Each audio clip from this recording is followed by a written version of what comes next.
I see. Yes. Delivery number 1. Alright guys, here it is.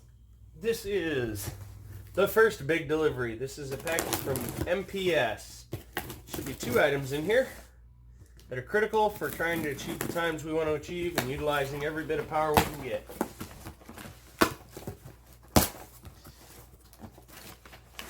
And here's the first one, the most important. We got an air shifter. Now this is a no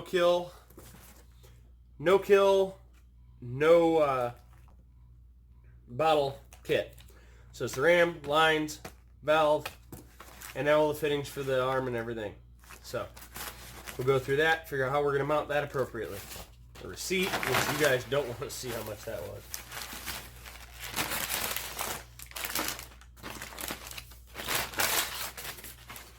Clutch cover spacer. And the most critical portion of my MPS order. This is something I needed last year. You'll recall that at one point in time, I said I was getting the same times with a 30 horse shot as I was with an 80 horse shot. Well, that's because I didn't have enough clutch to back it up. Now we have enough clutch. So we'll start out easy here. We got a hardware kit with all the extended bolts. And this is tunable. You just add and remove washers to add weight. But this is a diaphragm clutch lockup. As these swing outward, they will apply pressure, locking the clutch harder. Yeah. We're going to get this installed in tonight's video. Now, I do have a trick to this, and I need to find my board or something. I've used a rock before. I'm going to go ahead and do the rock trick again. And I tip Suzuki way up. Like that. So now all the oil should be on the other side of that engine.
Well guys, as it seems to go with every project I try and take on, we run into a snag.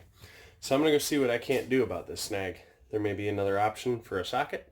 I may have to go and have my socket thrown on a lathe, but we're going to see what we can do. Alright guys, so here's the socket and the nut.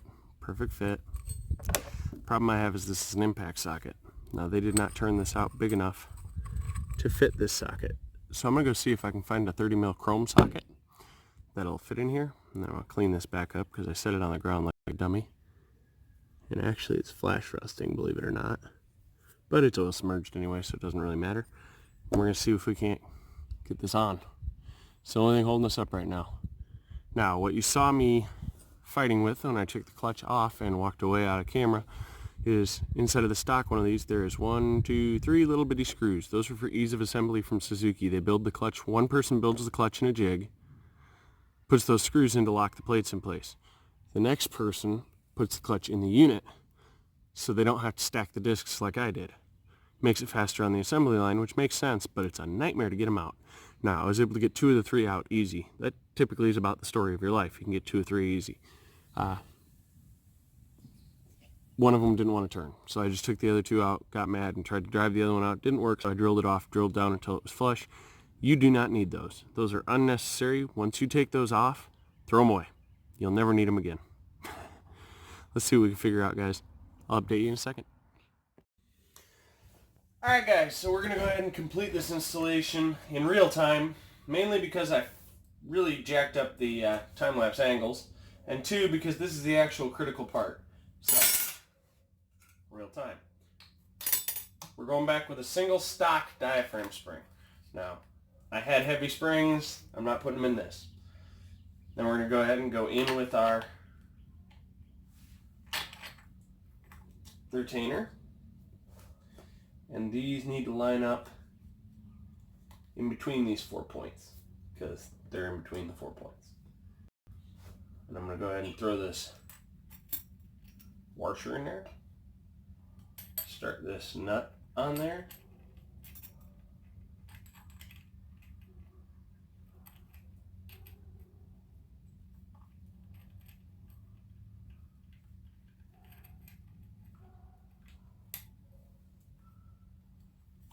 There we go. And we did find a chrome socket, conveniently enough. Yep, enjoy that shot in the butt. That does fit, so.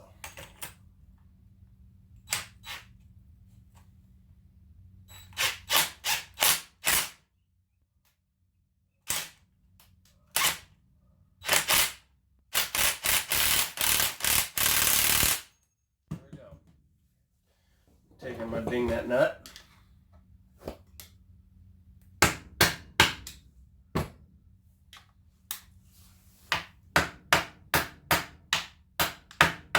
In between the splines. Now, this is all theoretical right now. I should have enough clutch pressure, but I'm not 100%. So we may have to come back and look at this again. But for right now, we're going to go ahead. We're going to reinstall our clutch push rod. Make sure nothing got on it. Reinstall the washer that goes over it. Reinstall this cap, ensuring that it lines up with the 4 threaded holes.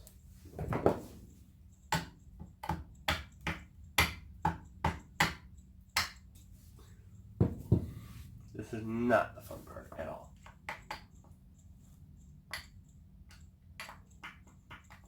There is a pain in the neck coming up. Now, bigger snap ring pliers would solve a large portion of this pain in the neck, but I don't have them, so we'll work with what we got.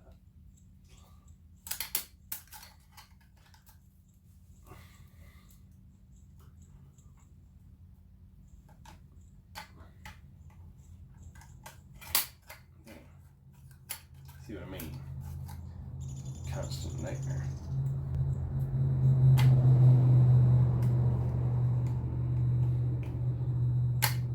There, it's in. I'm just going to ensure that's seated. Yeah, that free flow, I forgot about that. Yeah. All the way in, because it does like to catch. There, we're going to line it up. We're going to go in with our locker. Should be simple enough. Weights up, and in we go.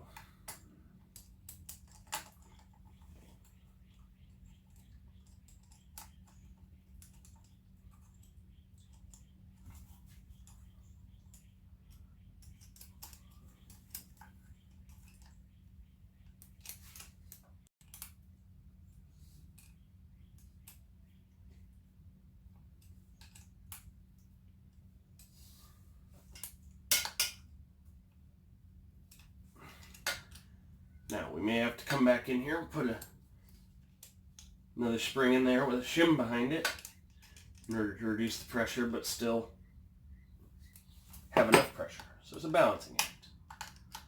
And that's how that sits. It'll just sit here like this, and as it spins, these will spin out, applying more pressure that way to this while pulling on the shaft, which is the exact opposite of what the clutch push rod does. So all I'm going to do quick is I'm going to scrape off this gasket. I'm going to throw the spacer on there and the cat normal cover, with the longer bolts they gave me, and we are done. And there you go, guys. One fully installed MTC Engineering locker clutch.